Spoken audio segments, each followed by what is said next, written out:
बागेश्वर धाम सरकार का social media पर है एक छत्र राज। धीरेन्द्र शास्त्री ने काफी कम उम्र में बना ली पहचान। लाखों पागल हैं उनके भक्त। सनातन का झंडा कर रखा है बुलंद।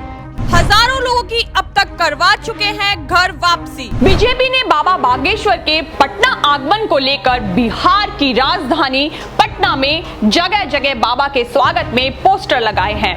बीजेपी भी उनके स्वागत में जुटी हुई है। भाजपा ने बिहार की गलियों और चौराहों पर पोस्टर लगवाए हैं जिसमें लिखा है कि विपक्षियों के पेट में मच रही है खलबली, बजरंगबली के समर्थन में खड़ा नवाब अली। सनातन धर्म का मक्का बिहार की पावन धरती पर बाबा बागेश्वर जी का हार्दिक अभिनंदन है। और ये पोस्टर बीजेपी के प्रदेश मंत्री नवाब अली ने लगवाया है। भाजपा ने एक और पोस्टर में लगवाया है जिसमें पीएम मोदी, सीएम योगी और सुशील मोदी को त्रिदेव बताया गया है। और साथ ही उस पोस्टर में लिखा है कि पाप से बिहार की धरती फटी, अधर्म से आसमान, अत्याचार से कापी इंसानियत, राज कर रहे हैवान। जिनकी होगी ताकत अपूर्व, जिनका होगा निशाना अबेर, जो करेंगे इनका सर्वनाश वो कहलाएंगे त्रिदेव। ये पोस्टर खुद को हिंदू पुत्र बताने वाले राहुल राज ने लगवाया है। बाबा बागेश्वर धाम के पीठाधीश्वर धीरेन्द्र शास्त्री के कार्यक्रम के लिए पटना आगमन से पहले ही राजनीति शुरू हो गई थी। जिस तरह बाबा सनातन धर्म की अलग जगाते हुए हिंदू राष्ट्र की मांग कर रहे हैं, वहीं दूसरी तरफ बिहार में तुष्टीकरण की राजनीति करने वाले नेताओं ने अपनी तीखी बयानबाजी शुरू कर दी है। एक तरफ बाबा बागेश्वर का बीजेपी स्वागत कर रही है तो दूसरी ओर नीतीश बाबू सरकार के मंत्री उनको नसीहत देते हुए नजर आ रहे हैं। कुछ दिन पहले बिहार के वन एवं पर्यावरण मंत्री तेज प्रताप यादव ने कहा था कि अगर बागेश्वर बाबा हिंदू मुस्लिम को लड़वाने के लिए आ रहे हैं तो मैं उनका विरोध करूंगा, एयरपोर्ट पर घेराव करूंगा, भाईचारे का संदेश देंगे, उस सूरत में ही बिहार की धरती पर कदम रख पाएंगे। बीजेपी का कहना था कि अगर बाबा बिहार की धरती पर आते हैं तो बिहार की जनता में सामाजिक उत्थान होगा, सौहार्द होगा, लोगों में धर्म के प्रति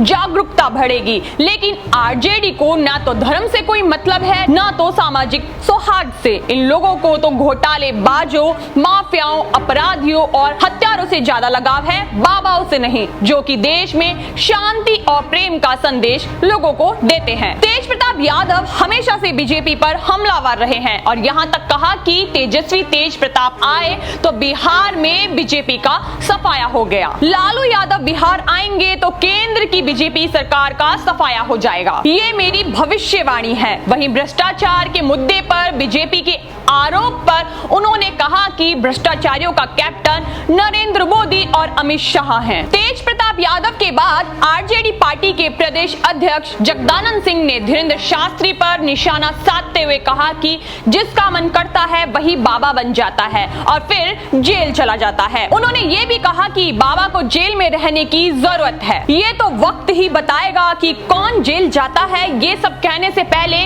वो शायद ये भूल गए कि आरजेडी के जनक लालू प्रसाद यादव खुद भ्रष्टाचार के मामले में कई सालों से जेल में बंद हैं और अभी वो स्वास्थ्य कारणों से जेल से बाहर हैं। वो ये भी भूल गए कि बिहार के डिप्टी सीएम और लालू प्रसाद यादव के चश्मो चिराग तेजस्वी यादव और उनकी दो बहनें चंदा यादव और रागिनी यादव भी भ्रष्टाचार के मामले में आरोपी है। आपको बता दें कि ये रेलवे प्रोजेक्ट्स के आवंटन में भ्रष्टाचार से जुड़ा मामला है और तब यूपीए के पहले कार्यकाल के दौरान लालू प्रसाद यादव रेल मंत्री हुआ करते थे। उसी दौरान रेलवे के प्रोजेक्ट्स के अलॉटमेंट में इन पर भ्रष्टाचार के आरोप लगे थे। 2018 में सीबीआई ने इस मामले की जांच शुरू की थी। शुरुआती जांच के बाद इस मामले को बंद कर दिया गया था।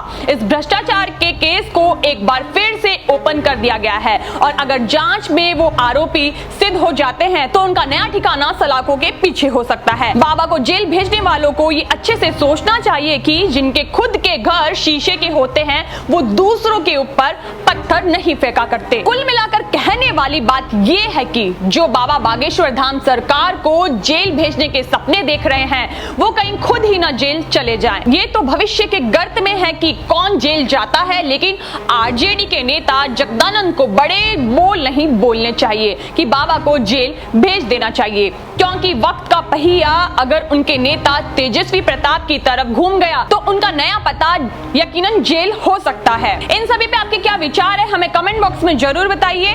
देश विदेश की तमाम बड़ी खबरों से जुड़े रहने के लिए देखते रहिए खबर इंडिया, क्योंकि सच दिखाता है खबर इंडिया। धन्यवाद।